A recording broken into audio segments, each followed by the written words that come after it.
Hi guys, welcome to my channel, welcome to this video. It's me Felix Veo. Today I'll discuss with you the general history of Zambia. I'll be showing you the different parts of the country and the different segments of just not only Zambia but its political history. Things that you need to know from the times of pre-independence, during independence and after. You realize that politically Zambia has moved from the times of the independence struggle, where the emergence of UNIP and ANC, which was led by Nkubula, to the UNIP of Kaunda, and how and what happened for Kaunda to take over and not ANC and Nkubula. You realize that when they started the struggles of independence, they were fighting a common enemy then, which was the British South African Company, which was taken over later by the British government under the colonial era. Now, what really happened was, when the BSA handed over power to the British company, the whole Southern Africa, specifically I'll talk about Nyasaland, which is now Malawi, Northern Rhodesia, Zambia and Southern Rhodesia, Zimbabwe. Zambia was like the economic backbone of these two, whilst the other two were just settlement and trade routes and centers. So, back to Zambia. You realize that during the struggles, there was a lot of exclusion. People started feeling marginalized and they wanted to be part of the chunk of Zambia's development. And mainly it was from the minerals, copper to be specific. The copper demand then was so high and it led to massive growth and development.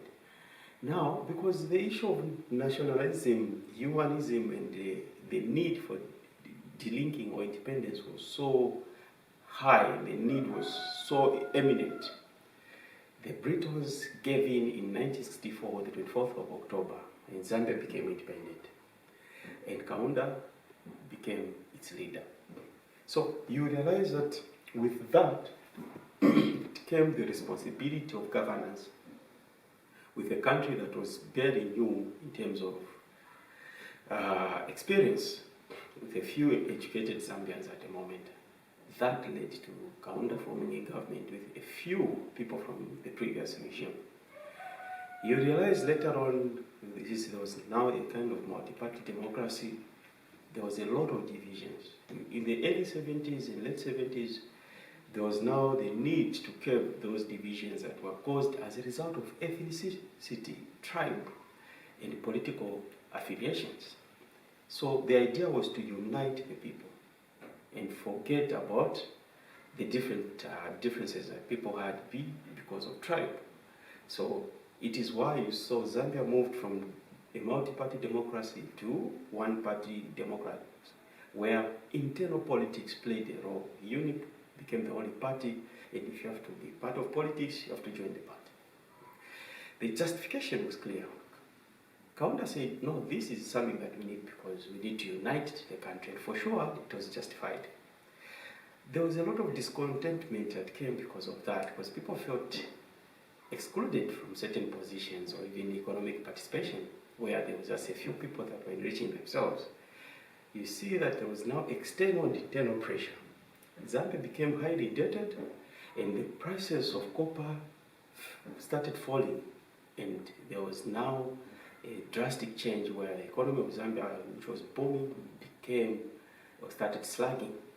That caused a lot of riots, the food riots of the early 80s, and hence the reintroduction of multi-party politics, which led also the MMD, the Movement for Multi-Party Democracy, under Chiluba Frederick, taking over government in 1991. That was the beginning of multipartism again. Kaunda gave or handed over power without any struggles, and Chiluba took over. We saw that the Chiluba-led government was also characterized with massive development, privatization, and the adjustment or the fall to the SAPs, the structural adjustment programs that were introduced by the IMF and the World Bank. That resulted in massive job losses for people in the mines as privatization was happening, and a lot of corruption allegations came due to that. And people felt discontented again in the year 2001. you see that in 2001, people said no, they want change again. And Juba was fighting for his third term to go against the constitution. There was that pressure from the student movement, civil society organizations, and other players, stakeholders, who said no to that. And eventually, Juba said he will not contest. And he handpicked Lady Patrick Manawasa, who came with the thought that he would support him, but he proved otherwise. Manawasa became a very ardent fighter of corruption. There was that huge fight against corruption, and he brought in massive planning, the national development plans, and a lot of